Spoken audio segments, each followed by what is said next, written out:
Hey there YouTube, this is Here to Learn 442. Got another video for you today. Obviously, as you can see, this one's got something to do with brass casings. So I don't know if this video is going to go up first or some of the other videos, but I just got back from camping with my family up in Northern California, in the coastal mountain ranges of Northern California.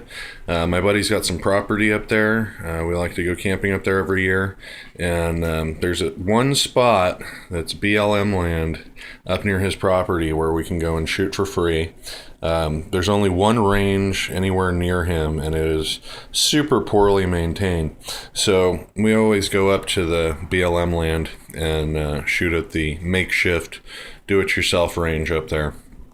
Now we took 6 firearms with us up there, 5 rifles. 2 of them were rimfire rifles. One of them was my AR, which is chambered in .223 Wild, which means I can shoot .223 and .556 through it. And then 2 others were rifles were in 7.62 by 54 rimmed. They're both Mosin Nagants. And then also we had a CZ83 chambered in .380 auto. Now, you can see this bag of .223 and .556 here. We only shot 77 rounds through my AR. So this big old bag here, most of this is brass that was left by guys that like to shoot on that same land that we do. So if you happen to be a shooter on BLM land in the coastal mountain range of California, Northern California, then thank you for not picking up your brass. Reloaders like me have a field day.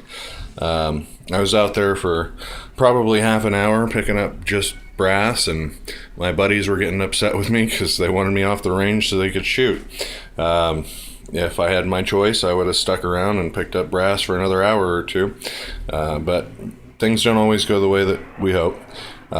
Needless to say, though, I got plenty of brass. I don't even have a firearm that fires 40 Smith & Wesson, but I got quite a bit here. I'd say at least 100 cases, if not more. So hopefully I can trade that for some 9mm cases or some powder, maybe some projectiles for my 5.56 rounds, or some projectiles for .380 or 9mm for my Glock. I did not take my Glock. I did not take any 9mm firearms. You can see the 9mm I have there, probably about 70 cases or so. I'm not going to show you some of the other bags that are smaller, but we didn't take anything chambered in .45 ACP. I did pick up some .45 ACP cases. We didn't take anything chambered in .357 Magnum. I did pick up some .357 Magnum cases, as well as some .38 Special cases. I picked up our .380 auto cases that we fired, and the 7.62 by 54R. But what I like to say really is just thank you to the guys that go shoot on BLM land and leave your brass laying around, because guys like me pick it up, and I can either trade it or load it and sell it to friends of mine or give it to friends of mine. And certainly the .223 and 5.56 I will use myself. It's all once fired brass. We took up 3 brands of 5.56. It was all 5.56 ammo that we took up, no .223. But we took up Hot Shot, we took up Winchester White Box, and we took up some South African Surplus. So the South African Surplus is Berdan primed, and I am going to have to go through this bag and pull out the 30 or so cases of Berdan primed South African Surplus that's in there. And most likely it'll end up getting crushed and go off to the scrappers and get a little bit of change out of it, maybe to get some projectiles or some powder. Have some primers right now for 5.56, so not too worried about that. My local gun shop, I guess, is getting lots of primers in from CCI. They're not getting a whole lot of ammunition from CCI, as far as rimfire goes, but plenty of primers, so I know where to go for that. Powder's a little tricky to get right now. I did just get my press. I got to get it set up. I will do a video about that. But, you know, thank you guys for leaving brass out there. And it'll do me well, certainly, since obviously you guys are not reloaders that left it out there. One other thing I want to show you real quick here. This is a 7.62 by 54 rimmed case. You can see it is a rimmed case there. And my buddy's Mosin has a little bit of a problem with head spacing. And you can see right there, the neck on this case cracked. Now, when it was trying to expand out into the chamber, the steel case cracked, and it's most likely due to a head spacing issue. He has swapped bolts with another friend of ours who has a Mosin, and that brought their head spacing closer into spec. Originally, the other friend of ours was having some hang fire issues, real light primer strikes, and it was due to a head spacing issue.